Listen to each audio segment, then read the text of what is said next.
ನೇರವಾಗಿ ಪ್ರಸೇನನ ಇರವನ್ನ ಹುಡುಕುತ್ತಾ ಬಂದೆ. ಪ್ರಸೇನ ಏರಿಕೊಂಡು ಹೋಗಿರುವಂತಹ ತುರಗದ ಆ ಪಾದದ ಚಿಹ್ನೆಯನ್ನ ಗುರುತಿಸಿಕೊಂಡು ಬಂದು ಸೇರಿದ್ದೆ ಕಾಂತಾರ. ಆಶ್ಚರ್ಯ ಆಗ್ತಾ ಉಂಟು ನನ್ನ ಪಾಲಿಗೆ. ಇಲ್ಲ ಅಂತಾದ್ರೆ ಪ್ರಸೇನನ್ನ ಹುಡುಕುತ್ತಾ ಬಂದೆ, ಪ್ರಸೇನ ಕಾಣುವುದಕ್ಕೆ ಸಿಗಲಿಲ್ಲ. ಅವನ ಶವ ಎನ್ನುವುದು ಪತ್ತೆಯಾಗಿದೆ. ಜೊತೆಯಲ್ಲಿ ಅವನು ಏರಿ ಬಂದಿರುವಂತಹ ಕುದುರೆಯೂ ಸಹ ಸತ್ತಿದೆ. ಈ ದೃಶ್ಯಾವಳಿಗಳನ್ನ ಗಮನಿಸಿದಾಗ ಪ್ರಸೇನ ಸಿಂಹನಿಂದ ಸತ್ತಿದ್ದಾನೆ ಎನ್ನುವುದಾಗಿ ಸ್ಪಷ್ಟ. ಆದರೆ ಅವನು ಧರಿಸಿಕೊಂಡು ಬಂದಿರುವಂತಹ ಶಮಂತಕ ಮಣಿಯಲೋಯ್ತು. ಇವನಿಗೂ ಹಾಗೂ ಸಿಂಹನಿಗೂ ಕಾಡಾಕಾಡಿಯಾಗಿ ಹೋರಾಟ ಆಗಿದೆ. ತನ್ಮೂಲಕವಾಗಿ ಪ್ರಸೇನ ಸತ್ತಿದ್ದಾನೆ. ಪ್ರಸೇನನ ಕೊರಳಲ್ಲಿರುವಂತಹ ಶಮಂತಕ ಮಣಿ ಸಿಂಹ ಅಪಹರಿಸಿದೆ ಎನ್ನುವುದಾಗಿ ಸ್ಪಷ್ಟ. ಹಾಗಾಗಿ ಕೇಸರಿಯ ಪದ ಚಿಹ್ನೆಯನ್ನ ಅರಸುತ್ತಾ ಮುಂದೆ ಸಾಕಿದೆ.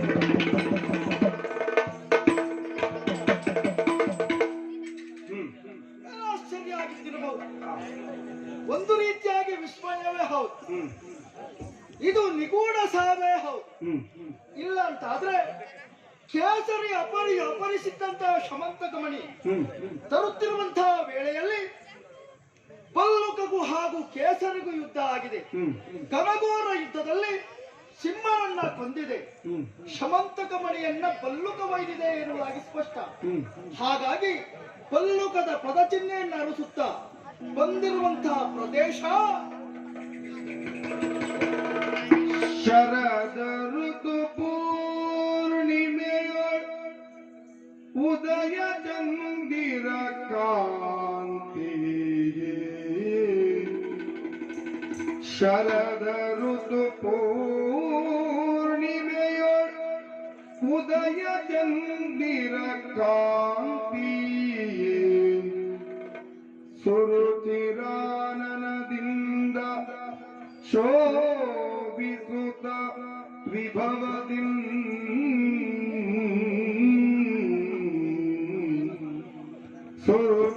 ಸುರುಚಿರಾನನದಿಂದ ಶೋಭಿಸುತ್ತ ವಿಭವದಿ ತರುಣಿಯೋರ್ವಳೆ ಕುಳಿತು ಬಾಲಕನ ತೊಟ್ಟಿಲಂ ಹರುಷದಿಂದಲೇ ತೂಗುತ್ತಾ.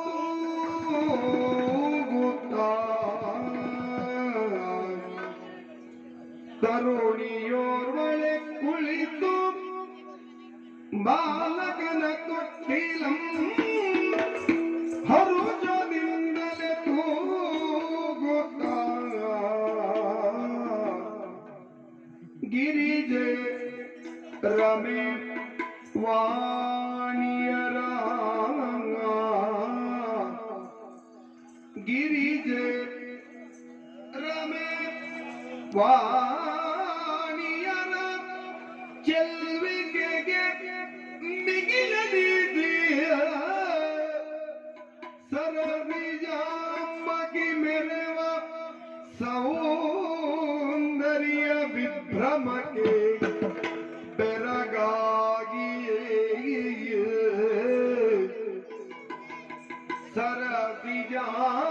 ಸರಸಿಜಾಂಬಗಿ ಮೆರೆವ ಸೌಂದರ್ಯ ವಿಭ್ರಮಕ್ಕೆ ಬೆರಗಾಗಿ ಹರಿಯೊಂದು ಶಿಲೆಯ ಮರೆಯಾಗಿರಲು.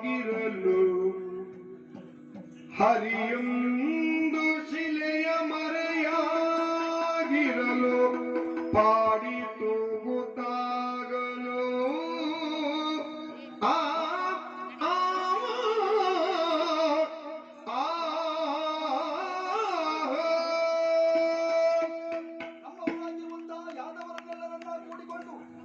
ಪಲ್ಲುಕದ ಪದ ಚಿಹ್ನೆಯನ್ನ ಅರಸುತ್ತಾ ಪಲ್ಲುಕೆಯಲ್ಲಿ ಸೇರಿದೆ ಎನ್ನುವುದಾಗಿ ಸ್ಪಷ್ಟವಾಗಿ ಇರವನ್ನ ತಿಳಿಯಬೇಕೆನ್ನುವಂತ ಉದ್ದೇಶಕ್ಕಾಗಿ ಬಂದು ನಿಂತಿದೆ ಗುಹಾ ಪ್ರದೇಶ.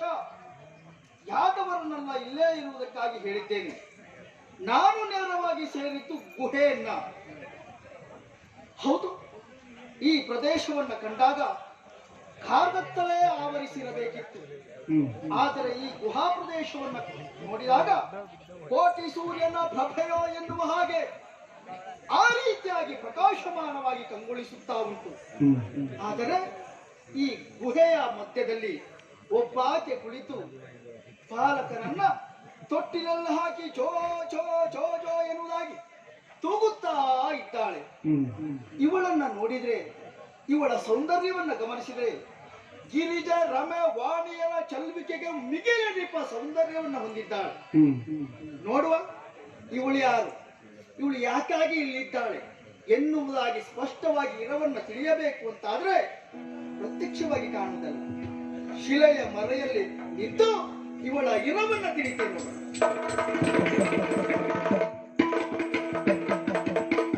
ತರುಣಿಯೋರ್ವಳೆ ಕುಳಿತು ಬಾಲಕನ ತೊಟ್ಟಿಲಂ ಹರುಷದಿಂದಲೇ ತೂಗುತ್ತಾಗ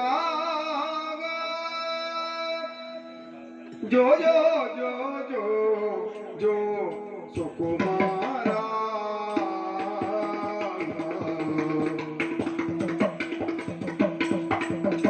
ಜೋ ಜೋ ಜೋ ಜೋ ಜೋ ಸುಕುಮಾರ ಜೋ ಜೋ ಸದ್ಗುಣ ತೀರ ಶೃಂಗಾರ ಜೋ ಜೋ ಸದ್ಗುಣ ತೀರ ಶೃಂಗಾರ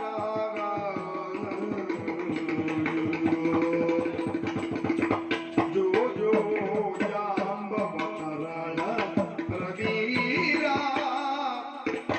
ಜೋ ಜೋ ಜಾಂಬವ ತರಳ ಪ್ರವೀರ ಜೋ ಜೋ ಮಲ್ಲೂಕ ರಾಜಾಧಿರಾಜ ಜೋ ಜೋ ಮಲ್ಲೂಕ ರಾಜಾಧಿರಾಜ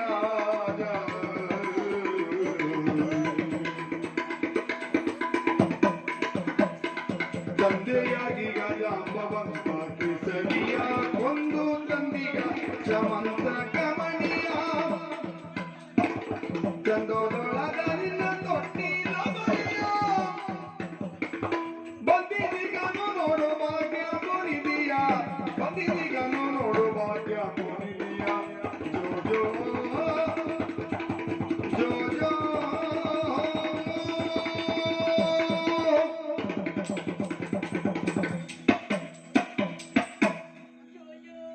ಅಳ್ಬೇಡ ಕಂದ ಅಳ್ಬೇಡ. ಒಂದು ದಿವಸ ನನ್ನ ಅಪ್ಪ ಜಾಂಬವಂತ ನನಗೆ ಹಸಿವೆ ಆದಾಗ ಹಣ್ಣು ಕಾಡಿನತ್ತ ಹೋದಂತ ಹೊತ್ತಿನಲ್ಲಿ ಸಿಂಹವನ್ನು ಎದುರಾಯ್ತಂತೆ. ಆ ಸಿಂಹ ನೋಡಿದಾಗ ಅದರ ಬಾಯಲ್ಲಿ ಒಂದು ಮಣಿ ಇತ್ತಂತೆ. ಆ ಕ್ಷಣವೇ ಆ ಸಿಂಹವನ್ನು ಕೊಂದು ಆ ಮಣಿ ತನ್ನ ಸ್ವಾಧೀನಕ್ಕೆ ತೆಗೆದುಕೊಂಡು ಆ ಮಣಿಯನ್ನು ನಮ್ಮ ಗುಹೆಗೆ ತಂದಾಗ ಅದರ ಬಗ್ಗೆ ನಾನು ತಿಳಿದುಕೊಂಡದ್ದು ಅದು ಶಮಂತಕ ಮಣಿ. ನನ್ನ ತಮ್ಮ ಪ್ರವೀಣ ಮಲಗಿರುವಂತ ತೊಟ್ಟಲಿಗೆ ನನ್ನ ಕಟ್ಟಿ ಹಾಕಿದ್ರು. ಆವಾಗ ಏನಾಯ್ತು ಗೊತ್ತಾ, ಕತ್ತಲೆ ಆವರಿಸುವಂತಹ ನಮ್ಮ ಗುಹೆಯನ್ನು ಕೂಡ ಪ್ರಕಾಶಮಾನವಾಗಿ ಕಂಗೊಳಿಸಲಿಕ್ಕೆ ಆರಂಭವಾಯಿತು. ಹಾಗಿದ್ರೆ ಈ ಮಣಿಯ ಪ್ರಭಾವ ಎಷ್ಟು ಎಂಬುದಾಗಿ ನೋಡಿದಾಗ ಅರ್ಥವಾಯ್ತಲ್ವಾ. ಹಾಗೆ ಅಪ್ಪ ಇವತ್ತಿನ ದಿವಸ ಹೊರಗೆ ಹೋಗಿದ್ದಾರೆ, ಇಷ್ಟೊತ್ತಿಗೆ ಬರ್ಬೇಕಿತ್ತು. ನನ್ನ ತಮ್ಮ ಬೇರೆ ಹಠ ಮಾಡ್ತಿದ್ದೇನೆ. ಜೋಜೋ ಪರಮದಂತೋಷದಲ್ಲಿ ಮಾಡುವುದರನ್ನು ತೂಗುತ್ತಿರಲು ಅದರರಿದು ಶ್ರೀಕರಿ ಪಾಂಚಜನ್ಯವನಾಗ ಮೊಳಗಿದನು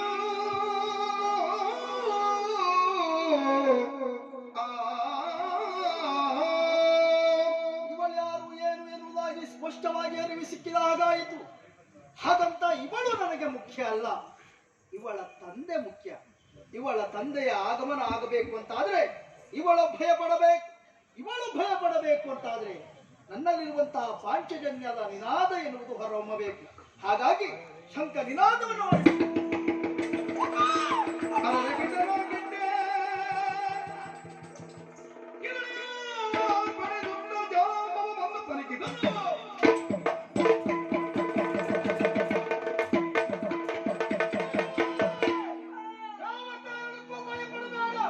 ನಿನ್ನ ರಕ್ಷಕ ನಾನಿದ್ದಾನೆ. ಆ ಕಡೆ ಇರೋ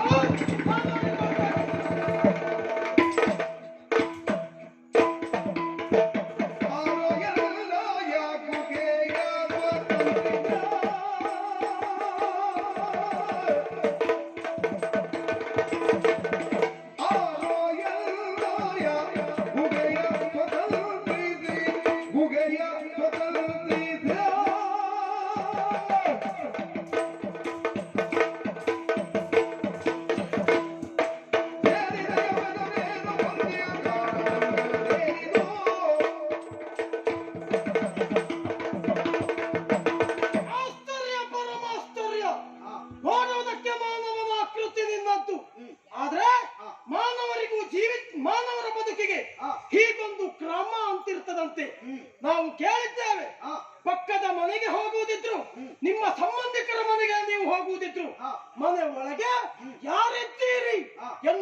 ಕೇಳಿ ಕಂಡು ಹಾ. ಹೋಗುವುದು ನಿಮ್ಮ ಕ್ರಮ. ಹಾ. ಆದ್ರೆ ಪ್ರಾಣಿಗಳಿಗೆ ವಾಸಿಸುವುದಕ್ಕೆ ಗುಹೆ, ಹಾ. ಪಕ್ಷಿಗಳಿಗೆ ಗೂಡು, ಹಾ. ಮಾನವರಿಗೆ ಮನೆ, ಹಾ. ಇದು ಕ್ರಮ.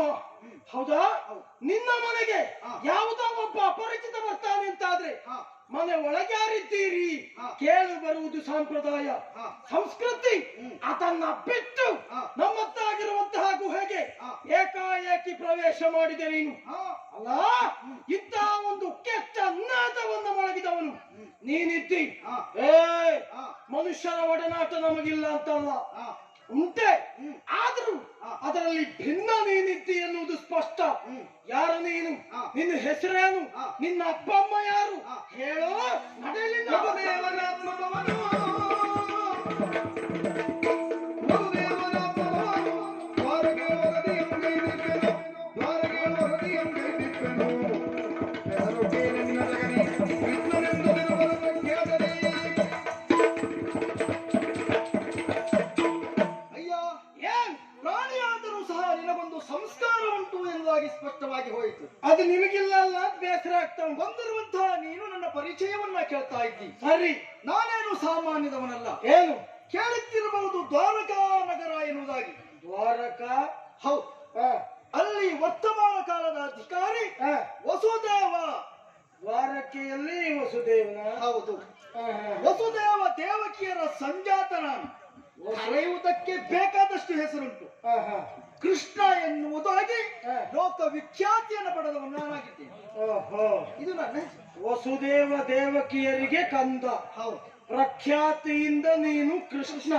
ನೀ ಕೃಷ್ಣ ಆಗಿರು, ಮತ್ತೊಬ್ಬ ಆಗಿರು. ಹಾ. ಒಂದು ಮಾಡಿದ್ದಾನು.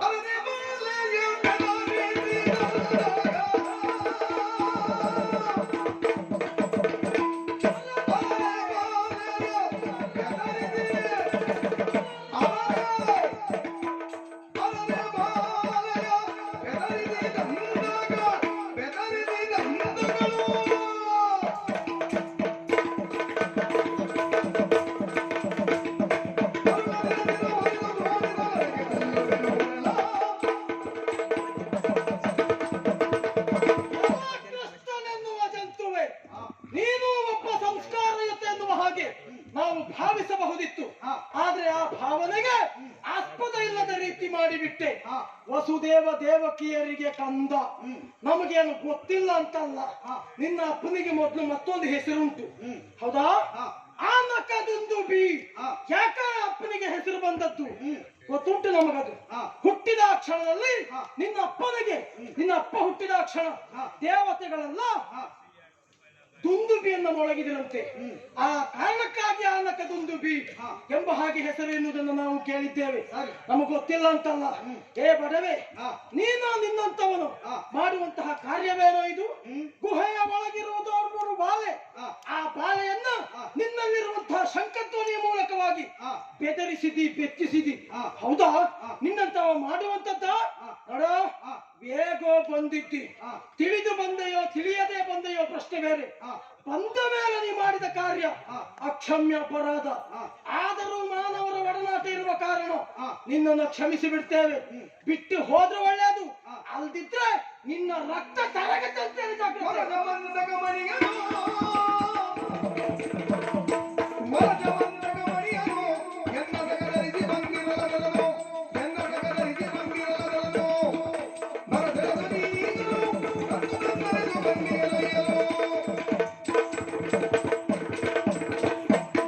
ಅಯ್ಯ, ಇಲ್ಲಿಗೆ ಬರುವರೆ ನಾನಾಗಿ ಬಂದದ್ದಲ್ಲ. ಮತ್ತೆ ನೀನು ನನ್ನನ್ನ ಕರೆಸಿಕೊಂಡಿದ್ದು ಎನ್ನುವುದಾಗಿ ನಿನ್ನ ಕಾರ್ಯಭಾರವನ್ನ ನೋಡಿದ್ರೆ ಗೊತ್ತಾಗ್ತಾ ಉಂಟು. ನಾನು ಕರೆಸ್ಕೊಂಡದ್ದು. ಹೌದೌದು. ನಮ್ಮಲ್ಲಿ ಒಂದು ಕಾರ್ಯಕ್ರಮ ಉಂಟು ಅಂತ ಹೇಳಿದ್ದ.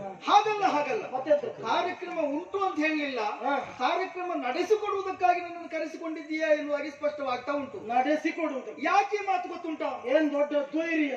ನನ್ನ ಗೆಳೆಯನಾಗಿರುವಂತಹ ಹಾ. ಪ್ರಸೇನ ಶಮಂತಕ ಮಣಿಯನ್ನ ಧರಿಸಿಕೊಂಡು ಬಂದ. ಹಾ. ಆದ್ರೆ ಆತ ಸತ್ತಿದ್ದಾನೆ. ಓಹೋ. ಆತನನ್ನ ಕೊಂದವನು ನೀನು ಹಾ. ಎನ್ನುವುದಾಗಿ ಸ್ಪಷ್ಟ. ಆಹಾ. ಹಾಗಾಗಿ ನಿನ್ನಲ್ಲಿ ಹೇಳು, ಹಾ. ಅವನು ಧರಿಸಿಕೊಂಡು ಬಂದಿರುವಂತಹ ಶಮಂತಕ ಹಾ. ಮಣಿ ನಿನ್ನಲ್ಲಿರುವ ಕಾರಣ ಈ ಮಾತನ್ನ ಹೇಳಿದ್ದೇನೆ ನಾನು. ಆಹಾ. ಅದು ಎನ್ನ ಮಣಿ. ಆ ಮಣಿಯನ್ನು ನನಗೆ ಕೊಡು. ಏನ್ ಸುಲಭಕ್ಕೆ ತಂದಿದ್ದು ಅಂತ ತಿಳ್ಕೊಂಡಿರಾ? ಎನ್ನ ಬಾವು ವಿಕ್ರಮ ತೋಳ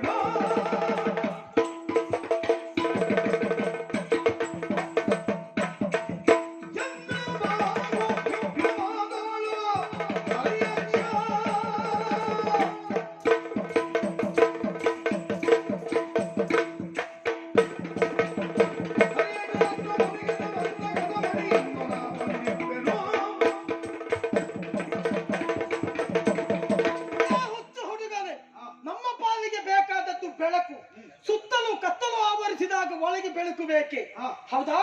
ಗುಹೆ ಇದು, ಇಲ್ಲಿ ಬೆಳಕಿನ ಅಗತ್ಯತೆ ಉಂಟು. ಹೀಗೆ ಬೇಟೆಗೆಂದು ಸಂಚರಿಸುತ್ತಿರುವಂತಹ ಕಾಲಕ್ಕೆ ಕಾಡಿನ ರಾಜನೆಂದೇ ವಿಖ್ಯಾತನಾಗಿರುವ ಸಿಂಹದ ಬಾಯಲ್ಲಿ ನಾ ಕಂಡದ್ದು ನೀ ಹೇಳಿದ ಆ ಮಣಿ. ಅದು ಶಮಂತಕುವ ಮತ್ತೊಂದು ನನಗೆ ಗೊತ್ತಿದ್ದ ವಿಷಯ ಅಲ್ಲ.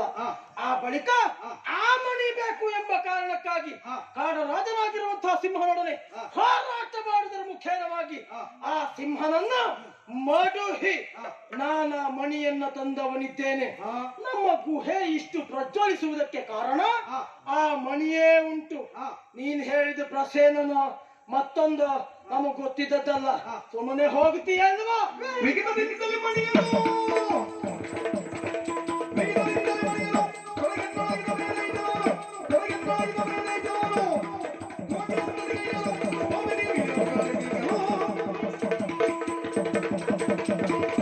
ಅಯ್ಯ, ಹಿತವಾಗಿ ನಿನ್ನಲ್ಲಿ ಹೇಳಿದ್ದು ಮನೆಯನ್ನ ಕೊಡಬೇಕು ಎನ್ನುವುದಾಗಿ ವಿಹೇತದಿಂದ ನೀನು ಈ ಕಾರ್ಯವನ್ನ ಮುನ್ನಡೆಸ್ತೀಯ, ಮಾತನ್ನ ಆಡ್ತೀಯ ಅಂತಾದ್ರೆ ಪ್ರಸಂಗ ಬೇರೆ ಆದಿತ್ತು, ಎಚ್ಚರ ಇರ್ಲಿ. ಪ್ರಸಂಗ ಬೇರೆ ಆಗಿ ಇಷ್ಟ ಆಗ್ತಾ ಇದ್ದದ್ದು.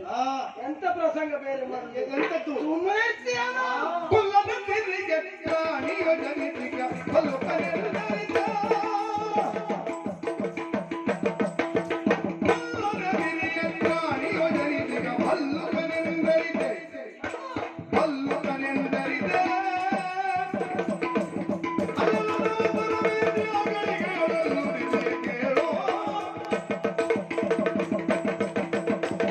ಹುಚ್ಚು ಹುಡುಗನೆ ಅಲ್ಲದೆ ಹೋದ್ರೆ ನೀ ಹೆದರಿಸುವುದಕ್ಕೆ ಭಯಪಟ್ಟು ಓಡುವ ಒಂದು ಸಾಮಾನ್ಯ ಪ್ರಾಣಿ ಎನ್ನುವ ಹಾಗೆ ಭಾವಿಸಿದೆಯೋ? ಅಲ್ಲ, ಇದೊಂದು ಹೆದರಿಕೆಗೆ ಇರುವಂತ ಪ್ರಾಣಿ ಎನ್ನುವ ಹಾಗೆ ಭಾವಿಸಿದೆಯೋ? ಅಂತಹ ಸಿಂಹರಾಜನನ್ನೇ ಮಡಹಿ ಬರ್ತೇನೆ ಅಂತಾದ್ರೆ ನನ್ನ ಯೋಗ್ಯತೆ ಏನು ಎನ್ನುವುದನ್ನು ಸಾಮಾನ್ಯವಾಗಿ ಗ್ರಹಿಸಬಹುದು. ಹೆಚ್ಚೇನು ನಾವೆಲ್ಲ ಈಗ ಹುಟ್ಟಿದವರು ಅಂತ ತಿಳ್ಕೊಂಡ್ಯಾ? ನಮ್ಮ ನಿನ್ನ ಅನುಭವ ಎಷ್ಟು? ಈಗ ನಿನಗೇನು ವರ್ಷ 16 ಆಗಿರ್ಬಹುದಾ? ಆಗಿರ್ಬೋದಾ? ಹೌದಾ? ಅಷ್ಟೇ ಆಗಿರ್ಬಹುದಾ? ನೀ ಪ್ರಶ್ನೆ ಮಾಡ್ಬೇಕಷ್ಟೇ. ಅಷ್ಟೇ ನಿನಗೆ ವರ್ಷ ಸರಿ ಆಗಿಲ್ಲ. ಆಗ್ಲಿ. ಆದ್ರೆ ನಿನ್ನ ಜೀವನಾನುಭವ ಏನು? ಎಂತದ್ದು ಇಲ್ಲ. ನೀನು ಹುಟ್ಟಿದ ಮೇಲೆ ನಿನ್ನ ಜೀವನಾನುಭವ ಅದೇ. ನಿನ್ನ ಅಪ್ಪ ಅವನಿಗೆ ಜೀವನಾನುಭವ ಎಷ್ಟು? ಅವ ಹುಟ್ಟಿದ ಆ ದಿನದಿಂದ ಅವನ ಜೀವನಾನುಭವ. ಆದ್ರೆ ನಮಗೆ ಜೀವನಾನುಭವ ಎಷ್ಟು? ಪ್ರತಿಯೊಂದು ಜೀವಿಗಳು ಹುಟ್ಟುವುದಕ್ಕೆ ಬ್ರಹ್ಮನೇ ಮೂಲ ಕಾರಣ. ಆದ್ರೆ ಹೆಸರಿನ ತಂದೆ ತಾಯಿಂದಿರು ಬೇರೆ ಇರ್ತಾರೆ. ನನಗೆ ಹಾಗಲ್ಲ. ನನ್ನ ಜನ್ಮಕ್ಕೆ ಮೂಲ ಕಾರಣೀಕರ್ತನೇ ಬ್ರಹ್ಮದೇವನಿದ್ದಾನೆ. ಅದು ಬ್ರಹ್ಮ ವೃದ್ಧ. ಹಾಗಂತ ಬ್ರಹ್ಮನಿಗೆ ಅಪ್ಪ ಇಲ್ವಾ? ಅಪ್ಪ ಇದ್ದಾನೆ, ನಾರಾಯಣ. ಅವ ವೃದ್ಧ ಅಲ್ಲ, ವಿಶೇಷ ಉಂಟಲ್ಲಿ. ಹಾಗಿದ್ರೆ ಆ ಬ್ರಹ್ಮನಿಗೆ ಮಗ ನಾನು. ನಿರಂತರ ಸೃಷ್ಟಿ ಕಾರ್ಯದಲ್ಲಿ ನಿರತನಾಗಿ ಬಂದ ಆಕಳಿಕೆಯಲ್ಲಿ ಹುಟ್ಟಿದವನು ನಾನು. ಒಂದು ರೀತಿಯಾಗಿ ಆಲಸ್ಯೋದ್ಭವಾರಿ. ಆಲಸ್ಯ ಮನುಷ್ಯರಿಗೆ ಬರುವುದು ಸಹಜವಾಗಿ. ಸೃಷ್ಟಿ ಕಾರ್ಯದಲ್ಲಿ ಯಾವತ್ತೂ ಇರುವವನಿಗೆ ಆಲಸ್ಯ ಬರ್ತದ? ಈಗ ಮನುಷ್ಯರ ಪ್ರಮಾಣವನ್ನು ದೇವ ಪ್ರಮಾಣವನ್ನು ಅರಿಲಿಕ್ಕೆ ಹೋಗ್ಬೇಡ. ದೇವರ ಆಯುರ್ಮಾನ ಪ್ರಮಾಣ ಬೇರೆ, ಮಾನವನ ಆಯುರ್ಮಾನ ಪ್ರಮಾಣ ಬೇರೆ. ಗೊತ್ತುಂಟ ನಿನಗೆ? ಗೊತ್ತುಂಟು. ಒಬ್ಬ ಸೃಷ್ಟಿಕರ್ತನಿಗೂ ಬೇಸರ ಬರ್ತದೆ ಅಂದ್ರೆ ಅರ್ಥ ಉಂಟಾ? ಆಕಳಿಕೆ ಬರುವುದು ಯಾಕೆ? ಒಟ್ಟು ಆಕಳಿಕೆ ಯಾಕೆ ಬರ್ತದೆ? ಬರೀ ಸೃಷ್ಟಿ ಮಾಡೋದ್ರಿಂದ ಮಾತ್ರ ಬರ್ತದ? ಅಲ್ಲ, ಆಕಳಿಕೆ ಬಂದಿದ್ದರಿಂದ ನೀವು ಹುಟ್ಟಿದ್ದಲ್ಲ. ಒಟ್ಟು ಆಕಳಿಕೆ ಬೇಸರಕ್ಕೆ ಮಾತ್ರ ಬರ್ತದ? ಹೊಟ್ಟೆ ತುಂಬಿದಾಗಲೂ ಬರ್ತದೆ. ನಿತ್ಯ ಆವರಿಸುವ ಆ ಕಾಲಕ್ಕೂ ಬರ್ತದೆ. ಮಾನವನಿಗೆ ಅದು ಅವ ಮಾನವನ? ಬ್ರಹ್ಮ ಮಾನವನ? ಹಾಗಿದ್ರೆ ಆಕಳಿಕೆ ಬಂದದ್ದು ಯಾಕೆ? ಅಲ್ಲ, ಅದಕ್ಕೆ ಕೇಳುತ್ತಾನ. ಅವ ಮಾನವನ ಆದ್ರೆ ಅವನಿಗೆ ಆಕಳಿಕೆ ಬರುವುದು ಸಹಜ. ಕೆಲಸ ಮಾಡಿದ್ದೇನೆ, ಆಯಾಸ ಆಗಿದೆ ಅಂತ ಆಕಳಿಕೆ ಬರುವುದು ಸಹಜ. ಬ್ರಹ್ಮನಿಗೆ ಆಕಳಿಕೆ ಹಾಗೆ ಬರುವುದಾ? ಸರಿ. ಒಟ್ಟು ಮಾತಾಡಬಾರ್ದು. ಅಲ್ಲದೆ ಹೋದ್ರೆ ಅಂತಹ ಬ್ರಹ್ಮನ ಆಕಳಿಕೆಯಿಂದ ಹುಟ್ಟಿದವ ನಾನು. ಅದೂ ಕೇಳ್ತೀಯ? ಅದೂ ಅಲ್ಲದೆ ಹೋದ್ರು ಶಿವ ಹಾಗೂ ಅಂಬಿಕೆಯರಿಗೆ ಮದುವೆಯಾಗುವಾಗ ನನಗೆ 19 ವರ್ಷ. 19 ವರ್ಷ? ಅಂದ್ರೆ ಅವಧಿ ಎಷ್ಟಾಗಿರ್ಬೋದು ನಮ್ಗೆ ಹೇಳು? ಲೆಕ್ಕ ಹಾಕ್ಲಿಕ್ಕೆ ಸಾಧ್ಯತೆ ಉಂಟಾ? ಖಂಡಿತ ಇಲ್ಲ. ನಮ್ಮ ಜನನವೂ ಮೊದಲು, ನಮ್ಮ ಅನುಭವವೂ ಮೊದಲು. ಅಂತಹ ಒಬ್ಬ ಮೇರು ನಾನಿದ್ದೇನೆ. ಹಾಗಾಗಿ ನನ್ನಲ್ಲಿ ಸುಲಭ ಸಾಧ್ಯದ ಮಾತಲ್ಲ. ಅಲ್ಲ, ಕಾಡಿನಲ್ಲಿರುವಂತಹ ಒಂದು ಸಾಮಾನ್ಯ ಕರಡಿಲ ಎನ್ನುವ ಹಾಗೆ ಭಾವಿಸಿಕೊಳ್ಳಬೇಡ. ನಿನ್ನಂತವನಿಗೂ ಅಲ್ಲ, ನಿನಗಿಂತ ನೀನೆಂತದ್ದ ಎಂತೆಂತ ಮನುಷ್ಯರು ಒಡನಾಟ ಮಾಡಿ ಎಂತೆಂತ ದಾನವರು ಕಂಡ ನಮಗೆ ನಿನ್ನ ಅರ್ಥ ಉಂಟಾ? ಸೃಷ್ಟಿಯಲಿಗ ಭೂತ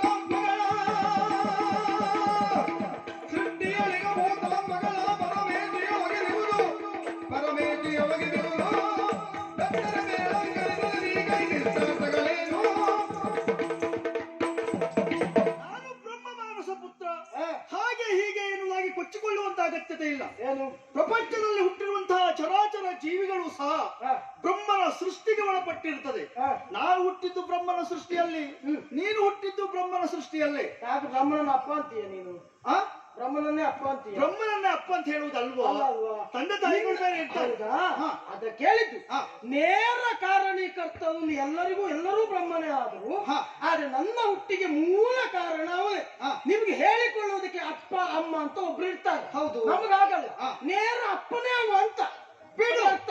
ಒಮ್ಮೆ ನೇರ ನೀನು ಅವನಿಂದ ಹುಟ್ಟುಕೊಂಡಿರು. ಹಾ. ಆಕ್ಷೇಪ ಅಲ್ಲ. ಆಕ್ಷೇಪ ನೀ ಮಾಡಿದ್ರು ಮತ್ತೆ ಆಗುದೂ ಇಲ್ಲ. ಅಲ್ಲ, ನೀ ಮಾಡಿರುವಂತ ಸಾಧನೆ ಅಂತದೊಂದು ಇರುವುದಾಗಿ ಪ್ರಾಮುಖ್ಯವಾಗಿ ಇರ್ತದೆ. ಅಲ್ಲಿ ಹೋಗಿ ಹೋಗಿ ಹುಟ್ಟು 3 ಶನಿವಾರ ಕಳೆದಿದ್ದೀನಿ, ನಾನು ಸಾಧನೆ ಕೇಳಿದ್ದೇನೆ. ಮತ್ತೆಂತದ್ದು? ಹಾ? ಮತ್ತೆ ದಂಡ ಕಟ್ಟಿದ್ದೆಂತದ್ದು? ಅಲ್ಲ, ನಾವು ಇಷ್ಟು ವರ್ಷ ಇದ್ದದ್ದೇ ದಂಡು ಕಡಿದು ಇದ್ದದ್ದು ಅಂತ ತಿಳ್ಕೊಂಡಿದ್ದೇನೆ. ಅಲ್ಲ, ಎಲ್ಲ ಅಲ್ಲದೆ ವಾರಿದ್ದ ತಕ್ಕನ್ನೊಳ್ಳು ದುರ್ಮತವ.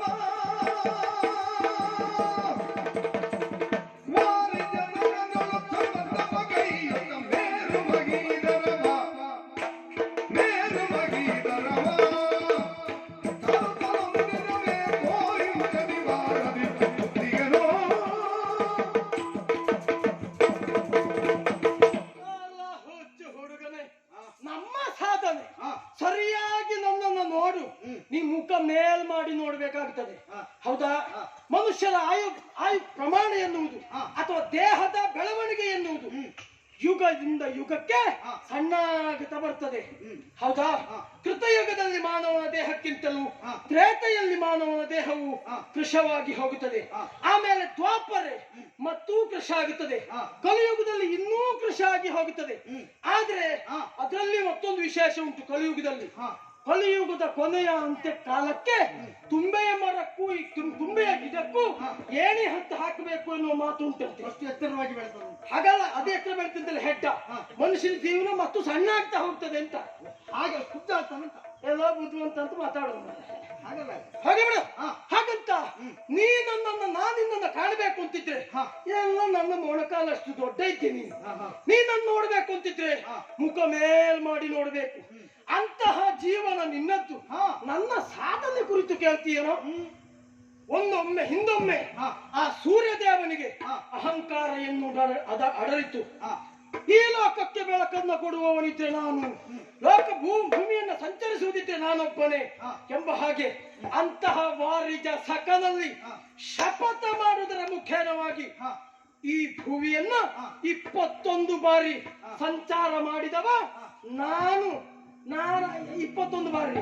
ನೀನು ಸೂರ್ಯನ ಸರಿ ನೋಡ್ಲಿಕ್ಕಾದ್ರೂ ಆದೀತ? ನೀ ಸುತ್ತಿದ ಕತೆ ಹೇಳುವುದಲ್ವ? ಹೌದು. ನೀ ಸುತ್ತಿದ ಕತೆ ಹೇಳಿದ್ರೆ ಹಾ. ನಾವು ಎತ್ತಿದ ಕತೆ ಹೇಳ್ತೀವಿ. ಅಡ್ವೇಲ ಮತ್ತೆ ಕಿರಿಬೇಕಿನೊಳಗೆ ನಾನು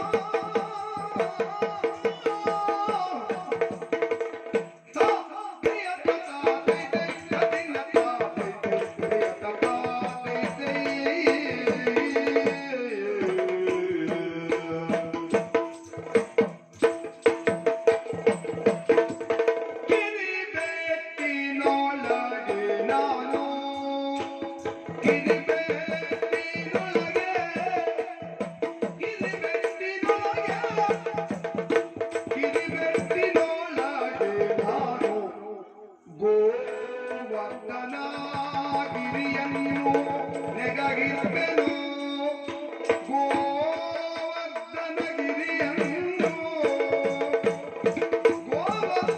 ಗೋವರ್ಧನಗಿರಿಯನ್ನು ನೆಗಗಿರುವೆನು.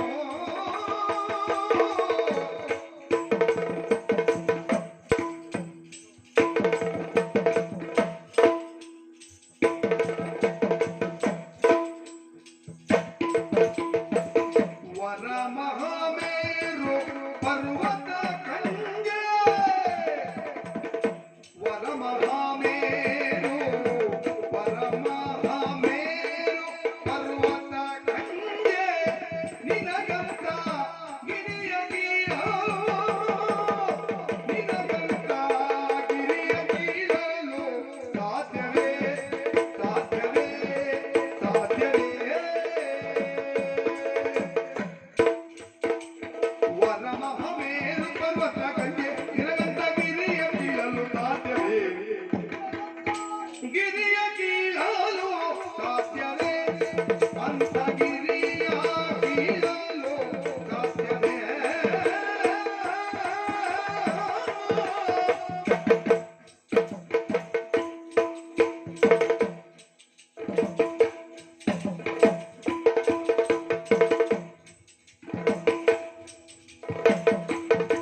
ಕೀಳಲು ಸಾಧ್ಯವೇ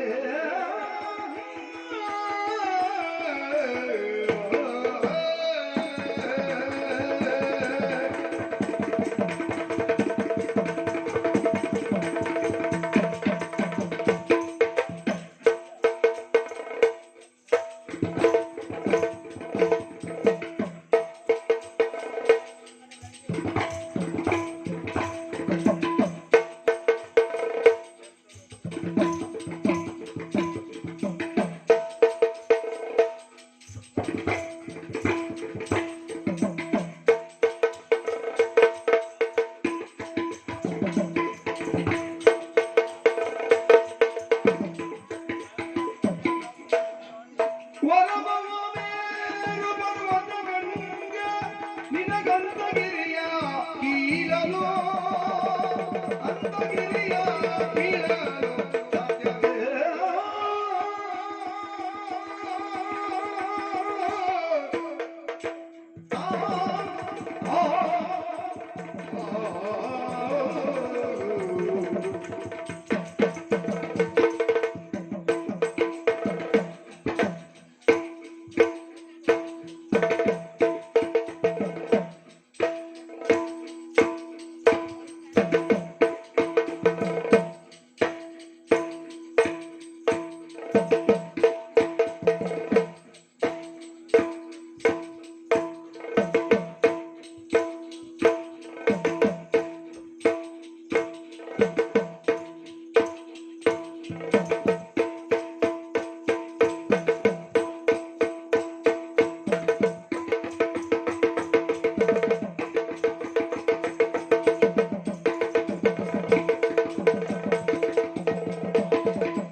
ಅಯ್ಯ, ಏನಯ್ಯ ನಾನು ಮಾಡಿರುವಂತಹ ಹ, ಸಾಧನೆ ಕುರಿತಾಗಿ ಸಾಧನೆ ನೀನು ಹೇಳಿದ್ದಿ, ಹ, ನಾನು ಹೇಳಿಕೊಳ್ಳಬೇಕು ಹ, ಎನ್ನುವಂತಹ ವಾಂಛೆ ಮೂಡಿದದ್ದು ಸತ್ಯ. ಹ, ಸರ್, ನಾ ಹೇಳಿದ್ರಿಂದ ನಿನಗೆ ಹೇಳ್ಬೇಕು ಅಂತ ಅನಿಸಿದ್ದು. ಹಾಗಲ್ಲ ಹ, ನೀನು ಇಷ್ಟು ಮಾತನಾಡ್ತೀಯಲ್ವಾ, ಹ, ಸ್ವಲ್ಪ ಮಟ್ಟಿಗಾದ್ರೂ ಮಾತನಾಡುವ, ಹ, ಸ್ವಲ್ಪ ಮಾತಾಡುವ ಅಂತ. ಸ್ವಲ್ಪ ಮಾತಾಡುವ. ಆಗ್ಲಿ, ನಾವು ಕೇಳಿ ನೋಡುವ. ಹೌದಲ್ವಾ? ಹ್ಮ್. ಸಾಮಾನ್ಯವನಲ್ಲ, ಹ, ಮಹತ್ತರವಾದಂತಹ ಕಾರ್ಯವನ್ನು ಮಾಡಿದನು ಯಾರು? ನಾನು. ಹೌದಾ? ಹೌದು. ಎಂತ ಮನೆ ಬೆಂಕಿ ಕೊಟ್ಟದ? ಹಾಗಲ್ವಾ? ಹ, ದ್ವಾರಕೆಯಲ್ಲಿ ಹ, ಎಲ್ಲರೂ ನಮ್ಮವರು. ಹ, ದ್ವಾರಕೆ ಸಮೃದ್ಧಿಯಿಂದ ಕೂಡಿದ್ದು ಹ, ಯಾಕಾಗಿ? ಹ. ಅದು ದೇವೇಂದ್ರನಿಂದಾಗಿ ಎನ್ನುವುದಾಗಿ. ದ್ವಾರಕ್ಕೆ ಹೌದು, ದ್ವಾರಕ್ಕೆ ದೇವೇಂದ್ರನಿಂದ ಸಂಪತ್ಭರಿತವಾಗಿ ಇದೆ. ಹ. ಕಾಲ ಕಾಲಕ್ಕೆ ಮಳೆ, ಹ. ಮಳೆಯಿಂದ ಬೆಳೆ, ಹ. ಇತ್ಯಾದಿ ಇತ್ಯಾದಿ ಎಲ್ಲವೂ ಅನುಕೂಲವಾದ್ದರಿಂದ ಹ, ಇದಕ್ಕೆಲ್ಲವೂ ದೇವೇಂದ್ರನ ಕಾರಣ. ಹ, ದ್ವಾರಕೆಯಲ್ಲಿ. ಹೌದಾ? ಹ, ಹ, ಹಾಗೆ ಹ, ಆಮೇಲೆ? ಹೀಗೆಲ್ಲ ಯಾದವರು ತಿಳಿದಂತಹ ಹ, ಅವರು ಹ, ದೇವೇಂದ್ರನಿಗೆ ಪೂಜೆ ಮಾಡುವುದಕ್ಕಾಗಿ ಮುಂದಾದರು. ಹ, ಹ. ಹಾಗಾಗಿ ನಾನು ಅವರಲ್ಲಿ ಹೇಳಿದೆ, ಎಂತ ಹೇಳಿದೆ? ದೇವೇಂದ್ರನೆಲ್ಲ ಪೂಜೆ ಮಾಡುವುದಲ್ಲ, ಅವ ನಮ್ಮ ಇಷ್ಟು ಬೆಳವಣಿಗೆ ಕಾರಣ ಕಾರಣ? ಗೋವರ್ಧನಗಿರಿ. ಹ, ಅದು ದ್ವಾರಕೆಯಲ್ಲಿ ಇತ್ತ? ಹ, ಹ, ಅಲ್ಲಲ್ಲ, ಹ, ನಂದಗೋಕುಲದಲ್ಲ. ಹ, ಹ, ಸರಿ ಹಾಗೆ ಸರಿ. ಗೋವರ್ಧನಗಿರಿಯನ್ನ ಪೂಜೆ ಮಾಡಬೇಕು ಎನ್ನುವುದಾಗಿ ಅವರಲ್ಲಿ ಕೇಳಿಕೊಂಡೆ. ಅಂದ್ರೆ ದೇವರ ಸ್ಥಾನದಲ್ಲಿದ್ದ ದೇವೇಂದ್ರನ ಪೂಜೆ ಮಾಡುದು ಬಿಡಿ. ಬಿಡಿ, ಗೋವರ್ಧನಗಿರಿಯನ್ನ ಪೂಜಿಸಿ. ಹ, ಒಳ್ಳೆ ಬುದ್ಧಿವಂತಿಕೆ. ಅಲ್ಲ, ಮಾಡ್ಬೇಕು. ಸರಿ ಸರಿ ಸರಿ ಸರಿ. ಹಾಗೆ ಅಂದ್ರೆ ದೇವರು ನಮ್ಮ ಮೂಲ ಎಲ್ಲಿಂದ ಎನ್ನುವುದಾಗಿ ಬೇಕಾಗಿರ್ತದೆ. ಹ, ಮೂಲ. ಮಾತಾಡ್ಲಿಕ್ಕೆ ನೋಡ್ಲಿಕ್ಕೆ ಎಲ್ಲವರು ಚಂದವಾಗಿ ಮಾತಾಡ್ತಾರೆ. ನಿಮ್ಮ ಮೂಲ ಬೆಟ್ಟುವ? ಹೌದು, ಹ, ಹ. ಒಂದು ಲೆಕ್ಕದಲ್ಲಿ ನಮ್ಮ ಮೂಲ ಬೆಟ್ಟವೆ. ಸರಿ ಸರಿ ಸರಿ. ಹಾಗೆಯೇ ಹ್ಮ್. ಗೋವರ್ಧನ ಗಿರಿಯನ್ನ ಪೂಜೆ ಮಾಡುವುದಕ್ಕಾಗಿ ಮುಂದಾದ. ಹ, ಇದನ್ನು ನೋಡಿದಂತಹ ದೇವೇಂದ್ರ ಹ, ಕುಪಿತಗೊಂಡ. ಹ, ಸಹಜ. ಮೊಸಲಿನ ಗಾತ್ರದ ಮಳೆಯನ್ನ ಸುರಿಸುವುದಕ್ಕೆ ಪ್ರಾರಂಭ ಮಾಡಿ. ಮುಸಲಧಾರೆ. ಹೌದು, ಹ, ನಮ್ಮವರೆಲ್ಲ ಕಂಗಾಲಾದರು, ಹ. ಕಂಗೆಟ್ಟರು. ಕೃಷ್ಣ ಮಾಡುವುದೇನು ಎನ್ನುವುದಾಗಿ ಕೇಳಿಕೊಂಡ್ರು. ಅಂದ್ರೆ ನಿಮ್ಮ ನೀ ಹೇಳಿದ ಪ್ರದೇಶ ನೀರಿನಿಂದ ತುಂಬಿತ್ತು, ಜಲಾವೃತ ಆಗಿ ಹೋಯ್ತು. ಹ, ಹ. ಮಳೆ ಅಂತ ಹೇಳಿದ್ರೆ ಸಣ್ಣದಲ್ಲ ಮಳೆ ಅಲ್ಲ, ಭಯಂಕರ ಮಳೆ. ಅಯ್ಯ, ಬಿಡದೆ 15 ದಿವಸ ಗಟ್ಟಲೆ ಬಿಡದೇನೆ ಮಳೆ. ಮತ್ ನಿಮ್ಮಂತವ್ರು ಅಂತ ಕೆಲಸ ಮಾಡಿದ್ಮೇಲೆ ಮಳೆ ಬರ್ದೇ ಇರ್ತದ. ಅದು ಹಾಗೆ ಹಾಗೆ ಮಾಡ್ಲೇಬೇಕು, ಸರಿ ಸರಿ ಬರ್ಲೇಬೇಕು. ಹ್ಮ್. ಮಳೆಯ ಸಂಕೇತ ಯಾವ್ದು ಗೊತ್ತುಂಟ? ಯಾವ್ದು? ಶುಭದ ಸಂಕೇತ. ಹಾ. ಆದರೆ ಭೀಕರವಾಗಿ ಹೊಯ್ದದ್ದು ಬಹುಶಃ ಈ ಕಡಿಮೆ ಆದದ್ದು ಅದಕ್ಕೇನು? ಕಡಿಮೆ ಆದದ್ದಲ್ಲ, ಕಾಲ ಉಂಟಲ್ವಾ, ಹಾ ಹಾ ಆ ಕಾರಣಕ್ಕಾಗಿ ಹಾ ಅವ ದೇವೇಂದ್ರ ಕುಪಿತಗೊಂಡ ಸಿಟ್ಟಿನಿಂದ ಈ ರೀತಿಯಾಗಿ ಮಳೆಯನ್ನು ಸುರಿಸಲಿಕ್ಕೆ ಪ್ರಾರಂಭ ಮಾಡಿದ. ಹಾ. ತನ್ಮೂಲಕವಾಗಿ ನಮ್ಮವರೆಲ್ಲರೂ ಕಂಗಾಲಾದರು. ಹಾ. ಕೃಷ್ಣ ಮಾಡುವುದೇನು ಎನ್ನುವುದಾಗಿ ಕೇಳಿದರು. ಯಾಕೆಂದ್ರೆ ಪೀಟಿಗೆ ಹಾಕೊಟ್ಟವ್ ನೀನೇ ಅಲ್ಲ. ಹೌದು, ಹೇಳಿದವು ನಾನಲ್ವಾ. ಹ್ಮ್. ಹಾಗಾಗಿ ತಡೆ ಮಾಡಲಿಲ್ಲ. ಏನ್ ಮಾಡಿದೆ? ಹೋದೆ ಹಾ ಹೋದೆ ಹಾ. ಹಾಕಿದ್ದೆ ಹಾಕಿ. ಓ ಆಗಿಂದನೇ ಹೀಗೆ ಮಾಡ್ತಾ ಇದ್ದೆ. ನಾನೆಂತ ಆ ಉಗ್ರ ಕೆಲವೊಮ್ಮೆ ನೋವಾದವರೆಲ್ಲ ಹೀಗೆ ಮಾಡ್ಕೊಂಡಿರ್ತಾರಲ್ಲ ಅದು ಅಂತ ನೋಡಿದೆ ನಾನು. ಹಾಗಲ್ವ, ಹಾ. ಇದು ಯಾಕೆ ಗೊತ್ತುಂಟ? ಎಂತದ್ದು? ಇದು ಉಪಯೋಗಕ್ಕೆ ಬಂದಿದೆ. ಹೌದಾ? ಅಷ್ಟು ಕೆಲಸವನ್ನು ಮಾಡಿದರು. ಎಂತ ಕೆಲಸ ಮಾಡಿದೆ? ಗೋವರ್ಧನ ಗಿರಿಯನ್ನ ಹಾ ಕಿರು ಬೆರಳಿನಿಂದ ಹಾ ಎತ್ತಿ ಹಿಡಿಯುವುದರ ಮೂಲಕವಾಗಿ ಹಾ ಗೋವುಗಳನ್ನು ಹಾಗೂ ಗೋಪಾಲಕರನ್ನು ಹಾ ರಕ್ಷಣೆ ಮಾಡಿದವನು ನಾನು. ಹಾ, ಅಂದ್ರೆ ಅಲ್ಲಿದ್ದವರು ಗೋವುಗಳು ಗೋಪಾಲಕರು, ಹೌದು, ಅವರನ್ನು ರಕ್ಷಣೆ ಮಾಡುವುದಕ್ಕೆ ರಕ್ಷಣೆ ಮಾಡಿದವನು ನಾನಾಗಿದ್ದೇನೆ, ಮುಂದಾಗಿದ್ದವನು ನಾನಾಗಿದ್ದೇನೆ. ಹಾ, ಹಾ. ಮತ್ತೆ ಕೇಳ್ತೀಯೋ? ಮತ್ತೆ ಅದಕ್ಕೆ ನಿಮ್ಗೆ ಸಹಾಯಕರು ಯಾರು ಇಲ್ಲ? ಆಯ್ತಾ, ಗಿರಿ ಗಿರಿ ಎತ್ತಲಿಕ್ಕೆ ಸಹಾಯಕರು ಯಾರು? ನೀನೇ ಮಾಡಿ. ನಾನೇ ಎತ್ತಿದ್ದು ಕಿರು ಬೆರಳಿನಲ್ಲಿ. ಹಾ ಹಾ ಹಾಗೆಯೇ ಹಾ. ಮತ್ತೆ ಕೇಳ್ತೀಯೋ? ಏನು? ಅನೇಕ ಕೆಲಸವನ್ನು ಮಾಡಿದವನು ನಾನಾಗಿದ್ದೇನೆ. ಹಾ. ವರ ಮಹಾಮೇರು ಪರ್ವತ ಕಂಜೆ, ನೀನು. ಆ ಮೇರು ಪರ್ವತವನ್ನು ಎತ್ತುವುದಕ್ಕೂ ನಾನು ಅಂಜಲಾರೆ. ಹಾ ಹಾ ಹಾ ಅಂತ ಪರಾಕ್ರಮನನ್ನು ನಾವೆಲ್ಲ ಮನಸ್ಸು ಮಾಡ್ಲಿಕ್ಕೆ ಹೋಗುವುದಿಲ್ಲ. ಹಾ ಹಾ. ಮನಸ್ಸು ಮಾಡಿದ್ರೆ ಇತ್ಯರ್ಥ ಆಗ್ಲೇಬೇಕು. ಪುಣ್ಯ. ಆ ಮೇರು ಪರ್ವತ ಒಂದಲ್ಲೇ ಉಳಿತಲ್ಲ, ನಮ್ಮ ಭಾಗ್ಯ. ಭಾಗ್ಯವೇ. ಅಂದ್ರೆ ನೀ ಯೋಗ ಮನ್ಸು ಮಾಡ್ಲಿಲ್ಲ. ನಿಮ್ಮಂತವ್ರು ಹೇಳಿಕೊಳ್ಳುವುದಕ್ಕೆ ಬೇಕಲ್ವ? ಸರಿ ಸರಿ ಸರಿ. ಹಾಗಾಗಿ ನಾವು ಹೇಳ್ಕೊಳ್ಳಿಕ್ಕೆ. ಹಾಗಲ್ಲ, ಹಾ ಅದು ಉಳಿತಲ್ಲ ಬಾಕಿ ಅಲ್ವಾ? ಹಾ ಹಾ ಹಾ ಹಾ. ಈ ರೀತಿಯಾಗಿ ಹಾ ಅದು ಬೇಕಾಗ್ತದೆ, ಹಾ ಹಾ. ಅಂತವ್ರು ಇರ್ಬೇಕಾಗ್ತದೆ. ಸರಿ. ಆ ಕಾರಣಕ್ಕಾಗಿ ಹೇಳಿ ಹಾ. ಅಂತ ಪರ್ವತಕ್ಕೊಂದು ಅಂಜುವುದಿಲ್ಲ ನಾನು. ಹ್ಮ್. ಗೊತ್ತಾಯ್ತಲ್ಲ ನನ್ನ ಪರಾಕ್ರಮ ಏನು ಎನ್ನುವುದಾಗಿ. ನೀವೆಲ್ಲ ನಾವು ಸುತ್ತಿದ್ದಾದ್ರೆ ನೀವು ಎತ್ತಿದ್ದು. ಎತ್ತಿದ್ದು. ಏನ್ ನಾವು ಎತ್ತಿದ ಕತೆ ಇಲ್ಲ ಅಂತ ತಿಳ್ಕೊಂಡ್ಯಾ? ಹಾ. ಏ ಬಿಡುಗ.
ನಗರ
ಪರಮ ಸಖ್ಯಾವ ಕೈದನು ಪರಮ ಸಖ್ಯಾವ ಕೈದನು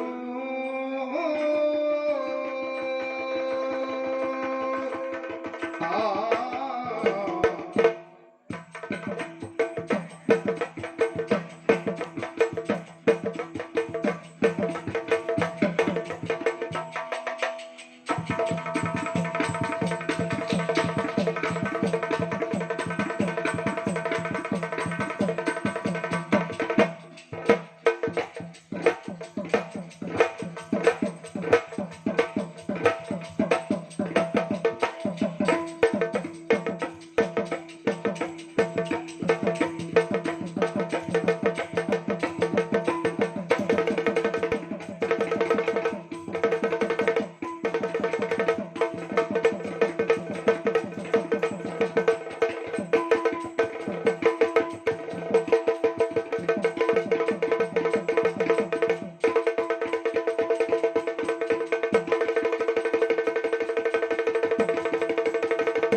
ಅಲ್ಲ ಅಂತ ಘನವಾದಂತಹ ಕಾರ್ಯ ನೀನು ಏನ್ ಮಾಡಿದ್ದಿ? ನಾನು ಇಷ್ಟೆಲ್ಲ ಕೆಲಸವನ್ನು ಮಾಡಿದ್ದಾನೆ, ನಾನು ಹೆಮ್ಮೆಯಿಂದ ಹೇಳಿಕೊಳ್ತೇನೆ ನಾನು. ಹ, ಇಷ್ಟು ಮಾಡಿದ ನೀನೇ ಹೆಮ್ಮೆಯಿಂದ ಹೇಳ್ತಿ. ಹ, ಎಷ್ಟೆಷ್ಟೋ ಮಾಡಿದ ನಾವು ಹ. ಹೇಳಿಕೊಳ್ಳಕ್ಕೆ ಬರಗಾಲವೇನು? ಅಲ್ಲ, ಎಷ್ಟೆಷ್ಟೋ ಮಾಡಿದ್ದನ್ನು ಅಷ್ಟನ್ನು ಹೇಳಬೇಕಾಗಿಲ್ಲ. ಅಷ್ಟು ಹೇಳಿ ಎಷ್ಟೆಷ್ಟೋ ಮಾಡಿದ್ರಲ್ಲಿ ಒಂದನ್ನು ಹೇಳ್ತಾರೆ. ಎಷ್ಟೆಷ್ಟೋ ಮಾಡಿದ್ದನ್ನು ಹೇಳ್ತಾ ಹೋದ್ರೆ ಹ, ನೀ ಕೇಳ್ತಾ ಇಲ್ಲೇ ಆತ್ಮಹತ್ಯೆ ಮಾಡ್ಕೊಳ್ಬೇಕು ಬಿಟ್ರೆ ಬೇರೆ ಜೀವನ ಇಲ್ಲ ನಿಂಗೆ. ಬಡವ ಯಾರು ಆತ್ಮಹತ್ಯೆ ಮಾಡಿಕೊಳ್ತಾರೆ? ಅಷ್ಟು ಆಗ್ತದೆ ಹೊರತು ಹೇಳುವವನಿಗೆ ಹೃದಯಘಾತ ಆಗ್ತದೋ ಅಂತ ನೋಡುವ. ಹ, ಹಳೆ ಮರದ ಕಾಯಿ ಬೀಜಕ್ಕೆ ಬರುವುದು, ಹ, ಎಳೆದೇ ಉದುರು ಹೋಗ್ತದೆ ಅಂತ ಸುದ್ದಿ ಕೇಳಿದ್ದೇವೆ. ಹ. ವಿಚಾರ ಮಾಡ್ಕೊ. ನೋಡು ನೋಡು. ಸರಿ, ಹ, ಹಾಗಂತ ಹ, ನನ್ನಂತಾಗಿರುವಂತಹ ಸಾಧನೆ ಹ, ಆ, ಹ, ಹ, ಅಲ್ಲದೆ ಹೋದ್ರೆ ಹ, ಹಿಂದೊಮ್ಮೆ ತ್ರೇತೆಯಲ್ಲಿ ಹ, ದಶಕಂಠ ಹ, ರಾವಣ ಹ. ಸೀತಾಮಾತೆಯನ್ನು ಕದ್ದೊಯ್ದ. ಹ್ಮ್, ಆ ಬಳಿಕ ಹ, ಅರಸುತ್ತ ರಾಮ ಹಾಗೂ ಲಕ್ಷ್ಮಣರು ಬಂದ್ರು. ಹ್ಮ್, ಅಲ್ಲಿ ಸುಗ್ರೀವನ ಸಖ್ಯ ಎನ್ನುವುದಾಯಿತು. ಹ, ಆ ಬಳಿಕ ಹ್ಮ್, ವಾಲಿಯ ವಧಾ ಪ್ರಕರಣ ಎನ್ನುವುದು ಮುಗಿದ ಬಳಿಕ ಹ, ಸುಗ್ರೀವ ಆಜ್ಞೆ ಹೊರಡಿಸಿದ. ಹ, ಕಪಿನಾಯಕರೆಲ್ಲ ಸೇರಿ ಹ್ಮ್, ಸೀತೆಯಲ್ಲಿದ್ದಾಳೆ ಎನ್ನುವುದನ್ನು ಅರಸಿಕೊಂಡು ಬರಬೇಕು. ಹ, ಅದಲ್ಲ, ಹ್ಮ್, ನಿಮ್ಗಳ ಬಾಲವನ್ನು ಹ್ಮ್, ಕತ್ತರಿಸ್ತೇನೆ ಹ, ಎಂಬ ಹಾಗೆ ಹ್ಮ್, ಮಂಗಗಳು ಏನನ್ನಾದ್ರೂ ಮರೆತಾವು, ಹ. ಬಾಲ ಇಲ್ಲದೆ ಬದುಕಲಿಕ್ಕಿಲ್ಲ. ಅದಕ್ಕೆ ಮಂಗ ಅಂತ ಹೇಳುವುದಿಲ್ಲ. ಯಾವುದಕ್ಕೆ? ಬಾಲ ಇದ್ರೆ ಮಾತ್ರ ಮಂಗ ಅಂತ ಹೇಳುದು. ಗೊತ್ತಿಲ್ಲ, ಗೊತ್ತಿಲ್ಲ. ಅನ್ವೇಷಣೆ ಮಾಡಲಿಲ್ಲ. ಅಲ್ಲ ಹಾಗೆ. ಸರಿ, ಹ, ಇನ್ನು ಅಂದ್ರೆ ಅದನ್ನ ಕಳಕೊಂಡು ಬದುಕಲಾರೆವು. ಹೌದು. ಮರ್ಯಾದೆ ಪ್ರಶ್ನೆ ಎಂಬ ಕಾರಣಕ್ಕಾಗಿ ಹ, ಅರಸುತ್ತಾ ಹೊರಟೆವು. ಹ, ಹೊರಟು ಹ್ಮ್, ನಾನು ಹ, ಜೊತೆಯಲ್ಲಿ ಹ, ನಮ್ಮ ಕೆಲವು ಕಪಿವೀರರು ಹ, ಹನುಮಂತನು ಹ್ಮ್, ಕೂಡಿಕೊಂಡು ಹ. ಸಮುದ್ರ ದಡಕ್ಕೆ ಹೋದೆವು. ಹ್ಮ್, ಅಲ್ಲಿಂದ ಹನುಮನನ್ನ ಕಳುಹಿ ಹ, ಲಂಕೆಯಲ್ಲಿ ಸೀತೆ ಇದ್ದಾಳೆ ಎನ್ನುವುದನ್ನು ಕಂಡು ಬಂದು ಹ, ಸಮುದ್ರಕ್ಕೆ ಸೇತುವೆಯನ್ನು ಬಲಿಯಬೇಕು ಹ, ಎನ್ನುವ ಹಾಗೆ ಹ. ಎಲ್ಲ ಮಾತಾಡಿಕೊಂಡ್ರು. ವ್ಯವಸ್ಥೆ ಆಯ್ತು. ನೀಲನಿಂದ ನಕ್ಷೆಯೂ ಸಿದ್ಧ ಆಯ್ತು. ಹ, ಆದ್ರೆ ಹ. ಮಾಡ್ಬೇಕಲ್ಲ ಹ, ಎನ್ನುವ ಕಾರಣಕ್ಕಾಗಿ ಹ್ಮ್, ಯೋಚನೆ ಮಾಡ್ತಾ ಇದ್ದ ಹಾಗೆ ಹ, ನಾನು ಯೋಚನೆ ಮಾಡ್ತಾ ಇದ್ದೆ, ಏನು ಮಾಡ್ಲಿ ಹ. ಎನ್ನುವ ಹಾಗೆ. ಹ. ಹಾಗೆ ಯೋಚನೆ ಮಾಡ್ತಿರುವ ಕಾಲ ಹ್ಮ್, ಮೊದಲೇ ಮಂಗಚೇಷ್ಟೆ ಅಂತ ಹೇಳುವುದು ಕಪಿಗಳಿಗೆ. ಹ. ಅವರೆಲ್ಲ ಹ್ಮ್. ಹತ್ತಿರ ಹತ್ತಿರ ಇರುವಂತಹ ದೊಡ್ಡ ದೊಡ್ಡದಂತಹ ಬಂಡೆ ಕಲ್ಲುಗಳನ್ನ ತಂದು ಹ. ಸಮುದ್ರಕ್ಕೆ ಹ. ಬಿಸಾಡುವುದಕ್ಕೆ ಪ್ರಾರಂಭಿಸಿದರು. ಓಹೋ. ಹೌದಪ್ಪ. ಹ. ಆ ಕಾಲಕ್ಕೆ ಹ. ನಾನು ಯೋಚನೆ ಮಾಡಿದೆ, ಹ್ಮ್. ಏನು ಮಾಡ್ಲಿ, ಹ. ನಮ್ಮದು ಸಾಧನೆ ಆಗಬೇಕಲ್ಲ ಹ. ಎನ್ನುವ ಹಾಗೆ ಯೋಚಿಸಿದೆ. ಹ. ಉತ್ತರದ ತುತ್ತ ತುದಿಯನ್ನು ಸೇರಿದೆ. ದೊಡ್ಡ ಕಲ್ ತರುವುದಕ್ಕಾಗಿ ಹೋಗಿ. ಹೌದು, ಅಂದ್ರೆ ಬೇಕಲ್ಲ. ಹ, ಹ, ಶತಯೋಜನ ವಿಸ್ತೀರ್ಣವಾದ ಸಮುದ್ರ. ಹ. ಸಮುದ್ರ ಬಹಳ ಉಂಟು. ಹ, ಹ. ನಮ್ಮ ಹನುಮಂತನ 800 ಯೋಜನ ಹಾರಿದ್ದಾನಂತೆ, ಹಾರೆ. ಅದು ಬಹಳ ದೊಡ್ಡದುಂಟು. ಹ. ಆದ್ರೆ ಲಂಕೆ ಇರುವುದು ದಡದಿಂದ 100 ಯೋಜನಕ್ಕೆ. ಸರಿ. ಅಷ್ಟಕ್ಕೆ ಸೇತುವೆ ಆಗಬೇಡವಾ? ಹ್ಮ್, ಪ್ರಾರಂಭಿಸಿದೆವು. ಹ. ಉತ್ತರದ ತುತ್ತ ತುದಿಯನ್ನು ಸೇರಿದೆ. ಹ್ಮ್, ಸಮುದ್ರಕ್ಕೆ ನಾವು ಸೇತುವೆ ಕಟ್ಟುವ ಸ್ಥಳ ಯಾವುದು? ಹ. ದಕ್ಷಿಣದ ತುತ್ತ ತುದಿ. ಹ. ಉತ್ತರ ತುದಿಯನ್ನು ಸೇರಿದೆ. ಹ. ಒಂದು ಬಿಳಿ ಬೆಟ್ಟ ಕಂಡಿತು. ಹ. ಹೌದಾ? ಹ. ಹಾಗೆ ಹ. ಹೋಗಿ ಆ ಬೆಳಿ ಬೆಟ್ಟದ ಹ. ಬುಡಕ್ಕೆ ಕೈ ಇಕ್ಕಿ ಹ. ಅದನ್ನು ಎತ್ತಿದೆ. ಹ. ಎತ್ತಿ ಇನ್ನೇನು ಭುಜದ ಮೇಲೆ ಇಟ್ಕೊಂಡು ಬರಬೇಕು ಅನ್ನುವ ಕಾಲಕ್ಕೆ, ಹ. ಅಲ್ಲ ಭುಜದ ಮೇಲೆ ಇಡಬೇಕು ಎನ್ನುವ ಕಾಲಕ್ಕೆ, ಹ. ಹೋ ಹೋ ಹೋ ಹೋ ಹೋ ಹ. ಜಾಂಬವಂತರೇ ಸ್ವಲ್ಪ ತಾಳಿರಿ ತಾಳಿರಿ ಅಂತೇಳಿ ಶಬ್ದ ಕೇಳಿ. ಹಾ ಹ. ಹಾ ತಾಳಿರಿ ತಾಳಿರಿ ಎಂಬ ಶಬ್ದ ಕೇಳಿ. ನೋಡ್ಬೇಕಿತ್ತು ಯಾರು ಅಂತ. ನೋಡ್ದೆ ಬಿಡ್ತೇನೆ. ಹಾ ಹಾ ಹಾಗೆ ಹಾ. ಯಾರಿರಬಹುದು ಅಂತ ದೃಷ್ಟಿ ಹಾಯಿಸಿದ್ರೆ ಹಾ ಕೈಲಾಸಾಧಿಪತಿ ಪರಮೇಶ್ವರ, ಹಾ ಹಾ ಹಾ ಈಶ್ವರ ಹಾ ಅಲ್ಲಿಗೆ ಬಂದ. ಅವ ಹೇಳಿದ್ದು ಹೀಗೆ, ಹಾ. ನಿಮ್ಮಂತ ವೀರರು ಧೀರರು ಹಾ. ಮಾಡುವಂತಹ ಕಾರ್ಯವಲ್ಲ ಇದು. ಇದು ಹಾ. ಬೆಳ್ಳಿಯ ಬೆಟ್ಟ, ಹಾ. ಕೈಲಾಸಗಿರಿ. ನನ್ನ ಪಾಲಿಗೆ ಇದುವೇ ವಾಸಸ್ಥಾನ. ಹಾ. ಭೂಮಿ ಎನ್ನುವುದು ನಿಂತದ್ದೇ ಹಾ. ಆ ರಜತಗಿರಿ ಭೂಮಿಯ ಮೇಲೆ ಇರುವ ಕಾರಣ. ಓಹೋ. ಭೂಮಿ ಮೇಲೆ ರಜತಗಿರಿ ಇರುವ ಕಾರಣ ಭೂಮಿ ಸಮತೋಲನವನ್ನು ಕಾಯ್ದುಕೊಳ್ತದೆ. ಹಾ. ಹಾಗಿದ್ರೆ ಅದು ಹೇಗೆ ಏನೆನ್ನುವುದನ್ನು ಪ್ರಶ್ನಿಸಿದೆ. ಹಾ. ಉತ್ತರ ಕೊಟ್ಟರು. ಹಾ. ಆದ್ರೆ ನಾ ಹೇಳಿದ್ದವರಲ್ಲಿ ಹಾ ಅಲ್ಲ, ನನಗೆ ಬೆಟ್ಟ ಬೇಕೆ, ಹಾ. ತೆಗೆದುಕೊಂಡು ಹೋಗ್ಲೇಬೇಕು, ಏನ್ ಮಾಡ್ಲಿ, ಹಾ. ಸುತ್ತಮುತ್ತಲಿರುವಂತಹ ಪ್ರದೇಶಗಳನ್ನ ತೆಗೆದುಕೊಂಡು ಹೋಗು ಅಂತ ಹೇಳಿ. ಹಾ. ಮರು ಮಾತಾಡ್ಲಿಲ್ಲ. ಹಾ. ಆ ಕೈಲಾಸದ ಸುತ್ತ ಇರುವಂತಹ ಕೆಲವು ಬೆಟ್ಟಗಳನ್ನೆಲ್ಲ ಹಾ. ಹೊತ್ತೆ. ಹಾ. ತಲೆಯ ಮೇಲೆ 8, ಹಾ. ತಲೆಯ ಮೇಲೆ 8, ಹಾ. 2 ಭುಜದ ಮೇಲೆ 4, ಹಾ.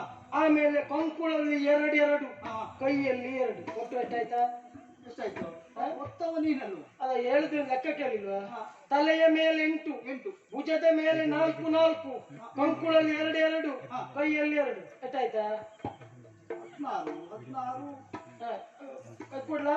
ಕುಡಿಸ್ಬೇಕಲ್ಲ ಅಲ್ವಾ? ಹಾಗಲ್ಲ. ಈಗ 22 ಬಂಡೆಯನ್ನ ಹಾ. ಹೊತ್ತು ತಂದವ.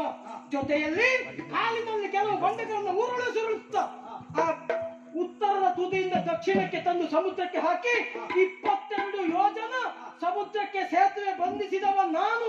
ನಿನಕ್ಕಲ್ಲ ಬಲಿ ಚಕ್ರವರ್ತಿಯನ್ನು ಕೇಳಿದ್ದೀಯ? ಮಹಾಸಾಹಸಿ ಆತನಾಗಿದ್ದ ಬಲಿ ಚಕ್ರವರ್ತಿ. ಹೌದೌದು. ಹಾ. ಆತನ ಅಟ್ಟಹಾಸ ಎನ್ನುವುದು ದಿಗಂತವಾಗಿ ಪ್ರಸರಿಸಿತು. ಆವಾಗ ನಾನು ವಾಮನನಾದೆ. ವಾಮನ ಅವತಾರವನ್ನ ತಾಳಿ ಬಲಿಯಲ್ಲಿ ಹೋಗಿ 3 ಪಾದ ಭೂಮಿಯನ್ನ ಕೇಳಿ 3 ಪಾದದ ಆ ಒಂದು ಅಳತೆಯನ್ನು ಕೇಳಿದೆ. 3 ಪಾದದ ಅಡಿ ಸ್ಥಳ. ಹೌದು. ಒಂದು ಪಾದವನ್ನ ಭೂಮಿಯನ್ನ ಅಳೆದೆ, ಇನ್ನೊಂದು ಪಾದವನ್ನ ಇಡೀ ಆಕಾಶವನ್ನ ಅಳೆದೆ, ಇನ್ನೊಂದು ಪಾದವನ್ನು ಎಲ್ಲಿಡಬೇಕು ಎನ್ನುವುದಾಗಿ ಕೇಳಿದ್ರೆ ಅಂದ್ರೆ ಅವ ಆಕ್ರಮಿಸಿದ ಪ್ರದೇಶವನ್ನ ನೀ ಆಕ್ರಮಿಸಿದೆ. ಹೌದು. ಆಮೇಲೆ ಮತ್ತೊಂದು ಕಾಲಲ್ಲಿ ಎಲ್ಲಿ ಇಡ್ಲಿ ಕೇಳಿದೆ. ಆಮೇಲೆ ತನ್ನ ಶಿರವನ್ನೇ ಕೊಟ್ಟ. ಹಾ. ಅವನ ತಲೆಯ ಮೇಲೆ ಕಾಲನ್ನ ಇಟ್ಟು ಪಾತಾಳ ಕಟ್ಟಿದವನು ನಾನಾಗಿದ್ದೇನೆ. ಎಲ್ಲಿ ವರಹನು ಎಲ್ಲಿ ಕೂರ್ಮನು ಹಾ. ಕೇಳುವವರಿದ್ರೆ ಹೂ ಹಾಕುವವರಿದ್ರೆ ಏನೂ ಕತೆ ಹೇಳ್ತೀಯಲ್ವ? ಎಷ್ಟು ಮಾತಾಡ್ತೀನಿ. ನಿನ್ನ ಕೊಡ್ದು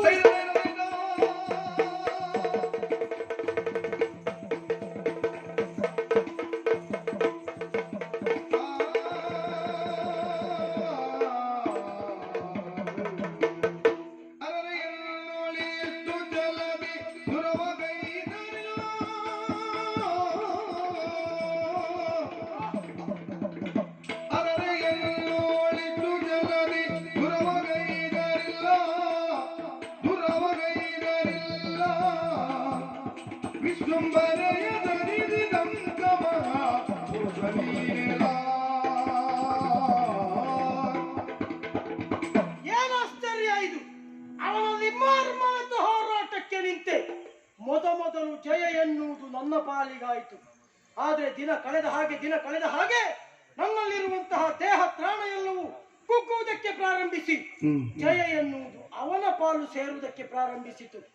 ಅಬ್ಬಾ, ಹೋರಾಟ ಮಾಡುತ್ತಾ ಏನು ಸ್ವಲ್ಪ ಅವಧಿ ಕಳೆದವ. 28 ದಿನ ನಾವು ಹೋರಾಟ ಮಾಡಿದ್ದೇವೆ.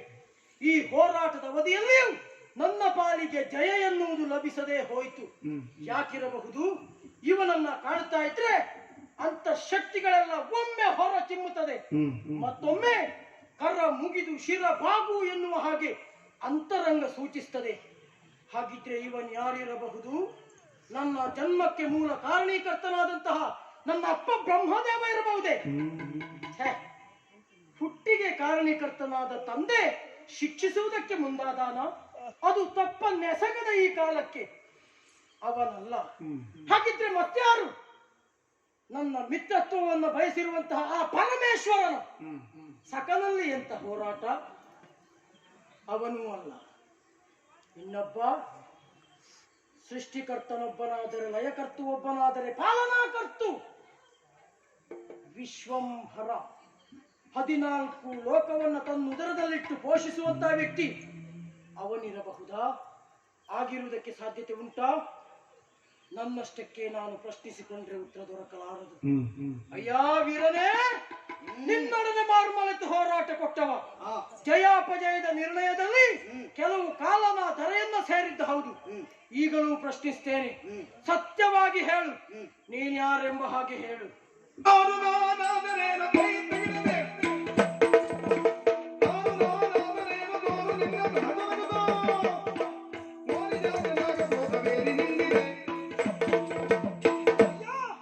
ನನ್ನ ಪರಿಚಯವನ್ನು ಕೇಳುವುದಕ್ಕಾಗಿ ಮುಂದಾಗ್ತಾ ಇದ್ದೀಯ. ನನ್ನ ಮೂಲವನ್ನ ನಿನ್ನಲ್ಲಿ ಹೇಳಬೇಕಾದಂತ ಅಗತ್ಯತೆ ಇಲ್ಲ. ನೀನು ಮೊದಲು ತಿಳಿದಿದ್ದು ಹೋರಾಟ ಕಣಕ್ಕೆ, ಮೊದಲು ಹೋರಾಟವನ್ನು ಮಾಡು. ಮುಷ್ಟಿಯನ್ನ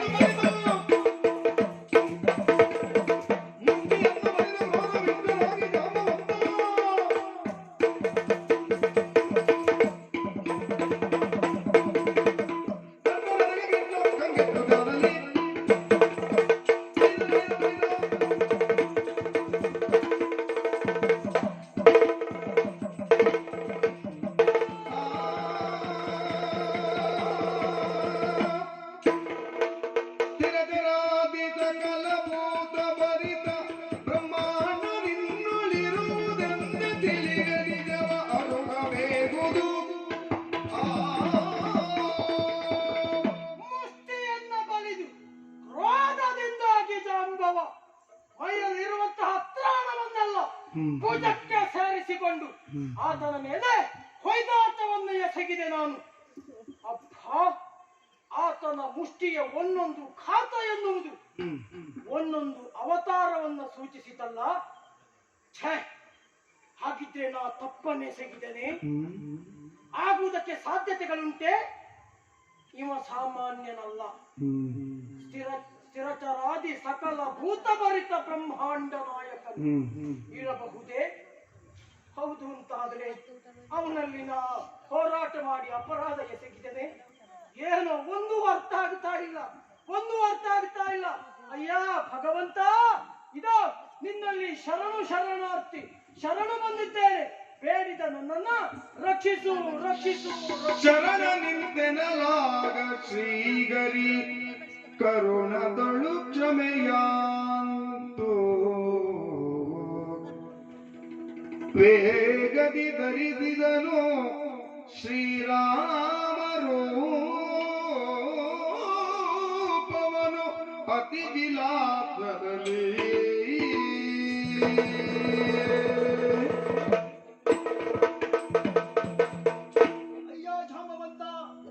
ನೋಡು ಇದ್ದ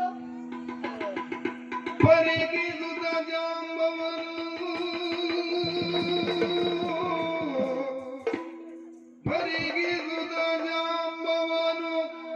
ನೇತ್ರದಿ ಸುರಿಸುತ್ತಾನಂದಾಶ್ರುವನು ಎಂತಹ ಅಪರಾಧ ಮಾಡಿದೆ? ತರತರಿಸಿ ಬಂದಡಿಗರಗಿ ಕರಗಳ ಮುಗಿದು ದೈನ್ಯದಲ್ಲಿ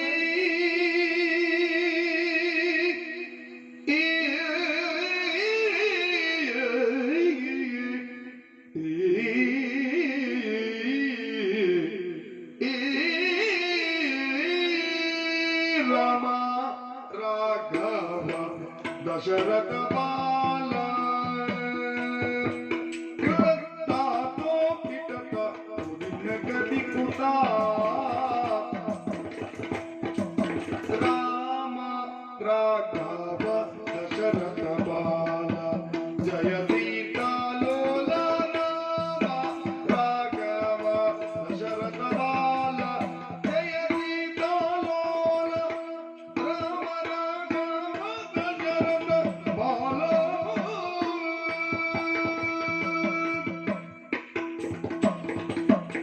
ರಾಮ ದಶಾಸ್ಯ ವಿಮರ್ದನ ಜಯ ಜಯ ರಾಮ ದಶಾಸ್ಯ ವಿಮರ್ದನ ಜಯ ಜಯ ರಾಮ ರಾಮ ಪಾಹಿ ಗುಣಾಕರ ರಾಮ ದಶಾಸ್ಯ ವಿಮರ್ದನ ಜಯ ಜಯ ರಾಮ ರಾಮ ಪಾಹಿ ಗುಣಾಕರ ರಾಮ ದಶಾಸ್ಯ ವಿಮರ್ದನ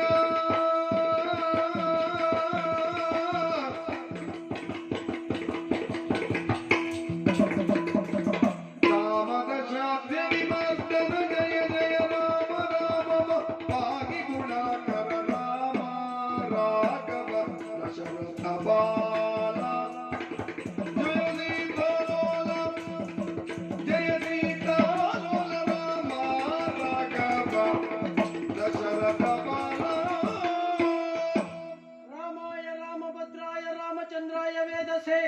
ರಘುನಾಥಾಯ ನಾಥಾಯ ಸೀತಾಯ ಪತಯೇ ನಮಃ. ಶುಭವಾಗಲಿ ಜಾಂಬವ. ಸ್ವಾಮಿ, ಎಂತಹ ಕ್ಷಮ್ಯ ಅಪರಾಧವನ್ನು ನಾ ಮಾಡೆಸಗಿದೆ. ನನ್ನ ಗುಹೆಯನ್ನ ನೀನು ಪ್ರವೇಶಿಸ್ತೀಯ ಅಂತಾದ್ರೆ ಸಂತೋಷದಿಂದ ಕುಣಿದು ಕುಪ್ಪಳಿಸಬೇಕಿತ್ತು. ಆದ್ರೆ ನಿನ್ನದ್ದಾಗಿರುವಂತಹ ದೇಹವನ್ನ ದಂಡಿಸುವುದಕ್ಕೆ ಮುಂದಾದಂತಹ ಪಾಪಿ ನಾನಾಗಿ ಬಿಟ್ಟೆ. ನೀನ್ಯಾರು ನೀನೇನು ಎನ್ನುವಂತ ಅರಿವನ್ನ ನಾನ್ ಅರಿಯದೇ ಹೋದೆ. ನಾನಂತಂದ್ರೆ ಏನು ಭಗವಂತ? ಸದಾ ನಿನ್ನ ದ್ವಾರಪಾಲಕರಾಗಿರುವಂತ ಜಯ ವಿಜಯರಿಗೂ ನೀನೇನು ಎನ್ನುವುದನ್ನು ಅರಿಯುವುದಕ್ಕಾಗದೆ ಹೋಯಿತು. ಅಲ್ಲ, ನಿನ್ನನ್ನ ಪಡೆದಿರುವಂತಹ ದಶರಥ ಚಕ್ರವರ್ತಿಗಳಿಗೆ ಕೇವಲ ಪುತ್ರ ವ್ಯಾಮೋಹ ಒಂದಾಯ್ತೆ ಬಿಟ್ರೆ ನೀನೇನು ಎನ್ನುವುದನ್ನು ಅರಿಯುವುದಕ್ಕಾಗಲಿಲ್ಲ. ತಾಯಿ ಕೈಕೆಗೆ ತನ್ನ ಮಗನಿಗೆ ಪಟ್ಟ ಕೊಡಬೇಕೆನ್ನುವ ವ್ಯಾಮೋಹದಿಂದಾಗಿ ನಿನ್ನನ್ನ ಕಾಂತಾರಕ್ಕೆ ಕಳುಹಿಕೊಟ್ಟಳು. ನೀನೇನು ಎನ್ನುವುದನ್ನು ಅರಿಯದೇ ಹೋದಳು. ಹೆಚ್ಚೇನು, ನಿನ್ನದೇ ಬದುಕನಾಗಿರುವಂತಹ ದಶಕಂಠ ರಾವಣನು ಅಹಂಕಾರಿಯಾಗಿ ನಿಮ್ಮ ಮುಂದೆ ಪ್ರಕಟಪಡಿಸಿದರೆ ಹೊರತು ನೀವೇನು ಎನ್ನುವುದನ್ನು ಅರಿಯದೇ ಹೋದ. ಆದರೂ ಕೆಲವು ಕಾಲ ನಿಮ್ಮ ಜೊತೆಗಿದ್ದು ನೀವೇನು ಎನ್ನುವುದನ್ನು ಅರಿಯದೆ ಇಂತಹ ಸ್ಥಿತಿಗೆ ಬಂದ ಕಾರ್ಯ ಪ್ರವೃತ್ತನಾಗಿ ಬಿಟ್ಟೆ. ತಂದೊದಗಿದೆ, ನನ್ನನ್ನ ಮನ್ನಿಸು ಮನ್ನಿಸು ಭಗವಂತ. ಶರಣನೆ ಅವತರಿತು, ಶರಣನೆ ಅವತರಿದು ಪಿಂದಕ್ಕೆ ಒರೆದಿ ಗನದ ಪರಿದು, ಪಿಂದಕ್ಕೆ ಒರೆದಿ ಗನದ ಪರಿದು ದರುಶನವೀಯುವೆ ಮುಂದಿನ ಯುಗದೊಳು, ದರುಶನವೀಯುವೆ ಮುಂದಿನ ಯುಗದೊಳಗಿರು ನೀನಾವರೆಗೆಂಬುದ ಮರೆತಿಗೆ ಶರಣನೆ ಅವತರಿದು. ಅಯ್ಯ ಶರಣ ಶ್ರೇಷ್ಠ ಜಾಂಬವನೇ, ಭಗವಂತನೇ, ನಿನ್ನ ಭಕ್ತಿಗೆ ಒಲಿದು ನಿಂತವನು ನಾನಾಗಿದ್ದೇನೆ. ಅನುದಿನವು ಅನವರತವು ಯಾರನ್ನ ಪೂಜಿಸುತ್ತಿದ್ದೀಯೋ, ಯಾರನ್ನ ಆರಾಧಿಸುತ್ತಿದ್ದೀಯೋ ಅಂತಹ ರೂಪದರ್ಶನ ಎನ್ನುವುದು ನಿನ್ನ ಪಾಲಿಗೆ ಆಗಿದೆ. ಹಿಂದೊಂದು ಸಮಯದಲ್ಲಿ ನಿನಗೆ ಮಾತನ್ನ ಕೊಟ್ಟವನು ತ್ರೇತಾಯುಗದಲ್ಲಿ ರಾಮನಾಗಿರುವಂತಹ ಸಂದರ್ಭದಲ್ಲಿ ರಾವಣನನ್ನ ಕೊಂದ ಕಾಲಕ್ಕೆ ಹೇಗಾಯ್ತು ಯುದ್ಧ ಅಂತ ಕೇಳಿದಾಗ ನಾನೇ ಹೇಳಿದ್ದೆ, ಇದೆಂತ ಯುದ್ಧ, ನಮ್ಗೆ ಅವಕಾಶ ಇಲ್ಲ ಅಂತ ಹೇಳಿದ್ದೆ. ಹೌದು, ಆ ಅವಕಾಶವನ್ನ ಇಂದು ಕೊಟ್ಟವನು ನಾನಾಗಿದ್ದೆ. ಹೌದೌದು, ಅದಕ್ಕಾಗಿ ಈ ಅವತಾರದಲ್ಲಿ ಬಂದದ್ದ. ಹಾಗಲ್ಲ, ನಿನಗೆ ಮಾತನ್ನ ಕೊಟ್ಟವನು ಯುಗ ಯುಗದಲ್ಲಿಯೂ ಬಗೆಬಗೆಯ ಅವತಾರ ಎತ್ತಿದರೂ ಸಹ ನಿನಗೆ ರಾಮರೂಪ ದರ್ಶನವನ್ನ ಮಾಡ್ತೇನೆ ಎನ್ನುವುದಾಗಿ ಅಂತ ಒಂದು ಕಾಲವನ್ನ ಕಾಯುತ್ತಾ ಇದ್ದವನು ನಾನಾಗಿದ್ದೆ. ಸರಿ, ಅಂತಹ ಕಾಲ ಎಂದು ಇಂದಿಗೆ ಸನ್ನಿಹಿತವಾಯಿತು. ರಾಮರೂಪ ದರ್ಶನ ಎನ್ನುವುದು ನಿನ್ನ ಪಾಲಿಗೆ ಒದಗಿದ ಹಾಗಾಯಿತು. ಹೌದು ಭಗವಂತ. ಆದರೆ ನನ್ನದೊಂದು ಕಳಕಳಿ ಉಂಟು. ಆದ್ರೂ ನಿಮ್ಮದ್ದು. ಹೌದೌದು, ನೀವು ಹಾಗೆ ಕೇಳಲಿಕ್ಕೆ ಉಂಟ ಸ್ವಾಮಿ, ಏನು ಅಂತ ಆಜ್ಞೆ ಮಾಡಿ. ನಾನು ಅಪವಾದಕ್ಕೀಡಾದವನಿದ್ದೇನೆ. ನಿಮ್ಗೂ ಅಪವಾದವಾ ಬಂದಿದೆ? ಹೌದಾ? ಹೌದು. ಅದು ಹೇಗೆ? ನನ್ನ ಗೆಳೆಯನಾಗಿರುವಂತಹ ಪ್ರಸೇನನ್ನ ಕೊಂದವನು ನಾನು. ಶಮಂತಕ ಮಣಿಯನ್ನ ನಾನು ಇಟ್ಟುಕೊಂಡಿದ್ದೇನೆ ಎನ್ನುವುದಾಗಿ ಲೋಕ ಅಪವಾದಕ್ಕೆ ಗುರಿಯಾದವನು ನಾನಾಗಿದ್ದೇನೆ. ಹಾಗಾಗಿ ಲೋಕ ಅಪವಾದದಿಂದ ಮುಕ್ತಿಯನ್ನ ಪಡೆಯಬೇಕು ಅಂತಾದ್ರೆ ಶಮಂತಕ ಮಣಿಯನ್ನ ನಾನು ಮತ್ತೆ ತೆಗೆದುಕೊಂಡು ಹೋಗಬೇಕು. ಆ ಶಮಂತಕ ಮಣಿ ಇರುವುದು ನಿನ್ನಲ್ಲಿ. ಹಾಗಾಗಿ ಆ ಶಮಂತಕ ಮಣಿಗಾಗಿ ಬಂದವನು ನಾನಾಗಿದ್ದೇನೆ. ಒಡೆಯ ಶಮಂತ. ಆದಿದೇವರ ದೇವ, ಆದಿದೇವರ ದೇವ, ಆದಿದೇವರ ದೇವ, ನಿನ್ನೊಡನೆ ಮುಳಿದು ಕೋರಿಗಮರಾದ ಪರಿಗಾರಕ್ಕೆ ಎನ್ನಯ ಸುತೆಯ ಮೋದದಿಂದಿಯುವೆನು. ಜಾಂಬವತಿ ಎಂಬಿವಳ ಸಾದರತಿ ಸ್ವೀಕರಿಪುದು.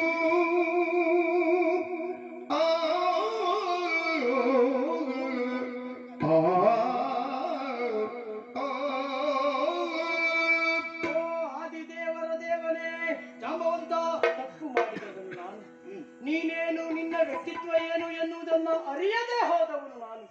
ಅಲ್ಲದೆ ಹೋದ್ರೆ ಪ್ರಪಂಚ ಎನ್ನುವುದು ಪ್ರಳಯವಾಗಿ ಹೋದರು ಕೊನೆಯಲ್ಲಿ ಉಳಿಯುವ ಶಕ್ತಿ ಯಾರು ಕೇಳಿದ್ರೆ ಅದು ನೀನು ಮಾತ್ರ ಎನ್ನುವ ಹಾಗೆ ತಿಳಿದು ತಿಳಿಯದವನಂತೆ ಈ ಕಾಲಕ್ಕೆ ನಾ ವ್ಯವಹರಿಸಿ ಬಿಟ್ಟೆ ಸ್ವಾಮಿ. ಹಾಗಂತ ಬ್ರಹ್ಮಚಾರಿಯಾಗಿ ಇದು ತನಕ ಬದುಕಿದವನು ನಾನು. ಆದ್ರೆ ಸಂಸಾರ ಬಂಧನ ಏನು ಎನ್ನುವುದನ್ನು ನನಗೆ ಕಲಿಸಿಕೊಟ್ಟವ, ತೋರಿಸಿಕೊಟ್ಟವ ನೀನೇ ಇದ್ದಿ. ಕಾನನದಿ ಬೇಟೆಗೆ ಅಂತ ಹೋದ ಕಾಲಕ್ಕೆ ಮೊದಲು ಸಿಕ್ಕವಳು ಒಂದು ಹೆಣ್ಣು ಶಿಶು. ಅವಳನ್ನ ತಂದು ನಾ ಸಾಕಿದೆ.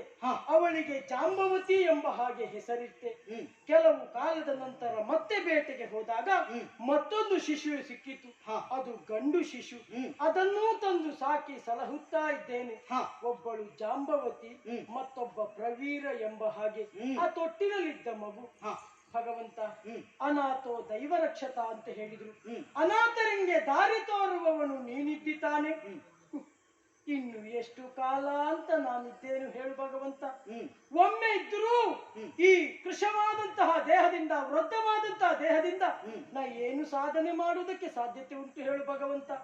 ಆ ಕಾರಣಕ್ಕಾಗಿ ಅನಾಥರಿಗೆ ದಾರಿ ತೋರುವ ದೇವನಾದಂತಹ ನೀನು ಆ ಪ್ರವೀರನನ್ನ ನಿನ್ನೊಂದಿಗೆ ಕರೆದುಕೊಂಡು ಹೋಗಬೇಕು ಭಗವಂತ. ಜೊತೆಯಲ್ಲಿ ಮಗಳಾಗಿರುವಂತಹ ಜಾಂಬವತಿ, ಅವಳನ್ನೂ ಸಹಿತ ನಿನಗೇ ನಾನು ಕೊಡ್ತೇನೆ. ಕೊಡ್ತೇನೆ ಅಂತ ಹೇಳಿದ್ರೆ ತಪ್ಪಾದೀತು. ಯಾಕೆಂದ್ರೆ ತಾವೀಗ ರಾಮರೂಪದಲ್ಲಿದ್ದವರು. ರಾಮರೂಪಕ್ಕಿರುವುದು ಏಕಪತ್ನಿ ವ್ರತಸ್ಥ ಎಂಬ ಹಾಗೆ. ಹೌದಲ್ಲ, ಈಗ ತಾವು ರಾಮರೂಪ ಬದಲಾಯಿಸಿಕೊಡ್ತೀವಿ. ಹೌದಲ್ಲ, ಕೃಷ್ಣ ಕೃಷ್ಣಾವತಾರ. ಸರಿ, ಆ ರೂಪದಲ್ಲೇ ಆದ್ರೆ ಮದುವೆ ಆಗ್ಬೋದು. ಮದುವೆ ಆಗ್ತೇನೆ. ಆ ರೂಪದಲ್ಲೇ ತಾವು